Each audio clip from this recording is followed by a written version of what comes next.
Komið sæl og velkomin heim í stofu. Ég heiti Bryndís Svavarsdóttir. Í dag 9. júlí er 5. sunnudagur eftir þrenningarhátíð. Þema dagsins er Kallið sem bjargar, send mig. Lexían segir að ef við þjónum Guði muni hann á allan hátt hjálpa okkur til þess. Í pistlinum lýsir Páll reynslu sinni fyrir Agrippa konungi þegar Jesús birtist honum á veginum til Damaskus. Og í Guðspjallinu sem ég ætla að tala út frá spyr Jesús lærisveina sína hvern segja menn mannssoninn vera. En við skulum byrja þessa stund eins og alltaf á því að signa okkur og við segjum saman í nafni Guðs, Föður, Sonar og heilags anda. Amen. Og heyrum heilagt Guðspjall sem úr Matteusi 16. kafla. Þegar Jesús kom í byggðir Sesaríu Filippí, spurði hann lærisveina sína hvern segja menn mannssoninn vera. Þeir svöruðu sumir Jóhannes skírara, aðrir Elía og enn aðrir Jeremía eða einn af spámönnunum. Hann spyr, en þið, hvern segið þið mig vera? Símon Pétur svarar, þú ert Kristur, sonur hins lifanda Guðs. Þá segir Jesús við hann, sæll ert þú Símon Jónasson. Enginn maður hefur opinberað þér þetta, heldur Faðir minn á himnum. Og ég segi þér, þú ert Pétur, kletturinn, og á þessum kletti mun ég byggja kirkju mína og máttur heljar mun ekki sigrast á henni. Ég mun fá þér lykla himnaríkis og hvað sem þú bindur á jörðu mun bundið á himnum og hvað sem þú leysir á jörðu mun leyst á himnum. Þá lagði hann ríkt á við lærisveinana að segja engum að hann væri Kristur. Upp frá þessu tók Jesús að skýra lærisveinum sínum frá því að hann ætti að fara til Jerúsalem og líða þar mikið af völdum öldunga, æðstupresta og fræðimanna og verða líflátin en rísa upp á 3. degi. En Pétur tók hann á einmæli og fór að átelja hann. Guð forði þér frá því, drottinn, þetta má aldrei fyrir þig koma. Jesús sneri sér við og mælti til Péturs, vík frá mér, Satan, þú vilt bregða fæti fyrir mig, þú hugsar ekki það sem Guð sér, heldur það sem manna er. Þá mælti Jesús við lærisveina sína, hver sem vill fylgja mér, afneiti sjálfum sér, taki krossinn og fylgi mér. Því að hver sem vill bjarga lífi sínu mun týna því og hver sem týnir lífi sínu mín vegna mun finna það. Hvað stoðar það mannin að eignast allan heiminn en glata sálu sinni? Eða hvað gæti maður látið til endurgjalds fyrir sálu sína? Þannig hljóðar hið heilaga Guðspjall. Já, þema dagsins er kallið sem bjargar, send mig. Fagnaðarerindið er kallið sem bjargar. Boðskapurinn sem kallar okkur til Guðs ríkis. En hafði hinn almenni borgari raunverulega áttað sig á því hver Jesús var? Var ekki ótrúlegt að sonur Guðs væri snertanleg persóna sem gekk á meðal þeirra? Og einmitt vegna þess hver þetta var ótrúlegt, þá hlaut hann að vera svikari. Guðspjallið segir okkur að Jesús var byrjaður að undirbúa brottför sína. Þess vegna spyr hann lærisveinana, hvern segja menn mannssoninn vera? Þeir svara að flestir telji hann vera einhvern spámanna Guðs, en samt ekki Messías, þann sem að spádómarnir spáðu fyrir og beðið var eftir. Svo Jesús spyr aftur, en hvern segið þið mig vera? Og Símon Pétur svarar, þú ert Kristur, sonur hins lifanda Guðs. Hinn ólærði fiskimaður hafði fengið opinberun frá Guði föður. Og Jesús segir við hann, þú ert Pétur, kletturinn, og á þessum kletti mun ég byggja kirkju mína og máttur heljar mun ekki á henni sigrast. Í aldaraðir hafa menn því horft á Pétur sem klettinn. Mönnum hefur fundist kærleiki Guðs og fyrirgefning endurspeglast í því að kirkjan sé byggð á manni sem afneitaði Jesú, ekki aðeins einu sinni, heldur þrisvar. Og vegna þessarar yfirlýsingar fékk hann viðurnefnið Lykla Pétur. En hefur mönnum yfirsést eitthvað? Grísku orðin Pétur og klettur eru svipuð, en merkingarnar á bakvið þau eru mismunandi. Pétur eða Petros þýðir steinn eða laus klettur, en Petra merkir óbifanlegur klettur. Við getum öll verið sammála að Jesús ætlaði ekki að byggja kirkju sína á lausum steini, heldur óbifanlegur kletti.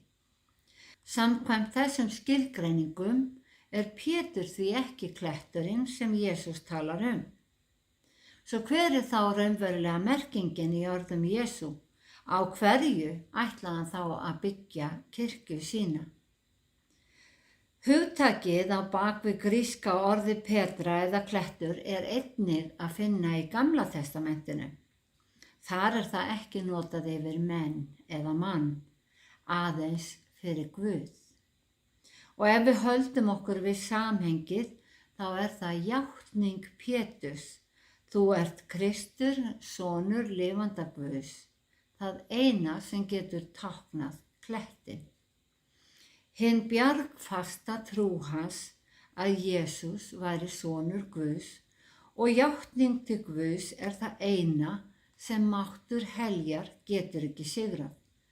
Kirkjan er byggð á trú. Jesús sagði, ég mun fá þér lykla himnaríkis og ég nefndi áðan að Pétur hefði fengið viðurnefnið Lykla Pétur. Það heiti felur í sér mikið vald, en svo er ekki raunin. Pétur fékk ekki ákvörðunarvald yfir því hverjir komast í ríki Guðs, eins og í leikritinu gullnahliðið, en það hefur hins vegar játning á Krist. Fyrir játningu sína fékk Pétur lykil fyrir sig og játning hans er okkur til eftirbreytni. Játningin er fordæmi. Trúin á Guð, trúin á Soninn sem kom til að frelsa heiminn, færir okkur lykla himnaríkis. Eins og Jesús sagði, þá bindur játningin okkur við kirkjuna og bindur okkur við ríki Guðs. Það byggist allt á því að játa trúna eins og Páll skrifar í Rómarbréfinu. Ef þú játar með munni þínum Jesús er drottinn og trúir í hjarta þínu að Guð hafi vakið hann upp frá dauðum, þá verður þú hólpinn. Í texta Guðspjaldsins kemur hugtakið kirkja í fyrsta sinn fyrir. Þó kirkjan sem slík sé sögð stofnuð á hvítasunnudag. Kirkjan er samfélag kristinna manna og einnig þekkt sem líkami Krists eða brúður hans. Og Jesús sagði, máttur heljar mun ekki sigrast á henni. Það er að segja, dauðinn sigrar ekki söfnuð sem játar trú á hann. Því að sá sem varðveitir orð mitt, sagði Jesús, skal aldrei að eilífu deyja.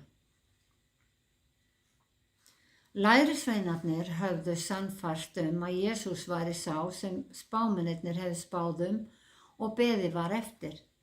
En nú lagði Jesús ríkt á við þá að segja engum að hann væri Kristur. Það er að segja á meðan hann væri á lífi. Jesús hafði farið í samkunduhús gyðinga og kennt ríki Guðs, en eins og segir í Jóhannesar Guðspjalli, þá tóku þeir ekki við honum. og reyndu síðan á allan hátt að finna eitthvað sem þeir gætu ákært hann fyrir.